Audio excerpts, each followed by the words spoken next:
আজকে একটা ইন্টারেস্টিং জিনিস আমি ভিডিও করতেছি। আমার মামাতো ভাইয়ের হাতে পোলাও এবং গরুর মাংস রান্না। আজকের ভিডিওটা হচ্ছে আমার মামাতো ভাইকে নিয়ে। ভাইয়া বিদেশ থেকে আসছে রিসেন্টলি, গত 1 মাস হবে।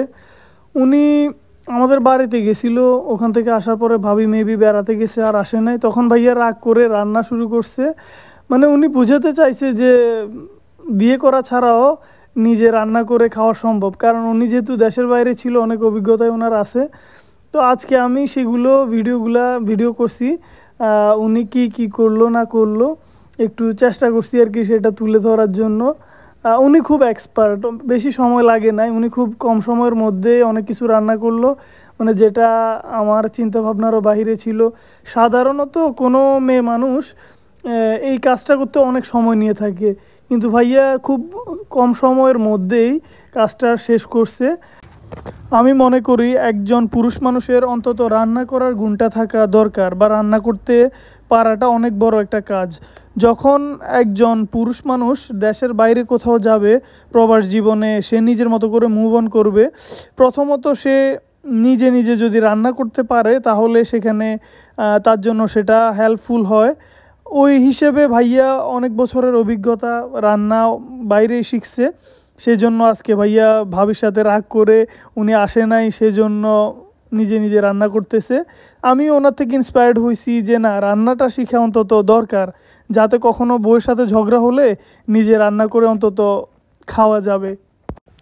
যে সকল আপুরা মনে করে তাদের হাজব্যান্ড তাদেরকে ছাড়া অচল, আমি মনে করি ভিডিওটা তাদের দেখা উচিত, যে আমরাও পারি, আমাদের লাগবে না নারী। কথাটা আসলে সত্য। আজকে ভাইয়ার রান্নার রেসিপিটা দেখে আমি বুঝতে পারলাম মানুষ চাইলে সব কিছুই সম্ভব। যেমন আমাদের দেশের বাইরে, আমাদের দেশেরই অনেক বড় মাপের শেফ আছে যারা ভালো ভালো রেস্টুরেন্টে রান্না করে, তারপরে দেশ বিদেশে বিভিন্ন জায়গায় নিজেদের এস্টাবলিশ করছে এই কুকিং সাইটে। আমাদের পোলাও রান্না প্রায় শেষ, এখন আলু দেওয়ার জন্য অপেক্ষা করতেছে। মাংসগুলো যাতে ভালোভাবে সিদ্ধ হয় সেজন্য 10 মিনিট ব্রেক। এরপর টমেটোগুলো দেওয়ার পরে আরও 5 মিনিট অপেক্ষা করতে হবে। এরপরে আলু দিবে।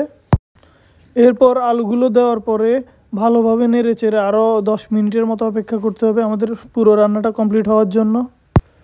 যেহেতু আলুগুলো নরম হওয়ার জন্য আরও পানির প্রয়োজন, সেজন্য কিছুটা পানি দেওয়া হলো।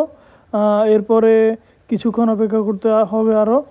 তো প্রায় শেষের দিকে ভাইয়া অনেকক্ষণ রান্না করার পরে একটু রেস্ট করতেছে। আমাদের রান্না প্রায় শেষ, এখন একটু পরে আমরা পরিবেশন করব।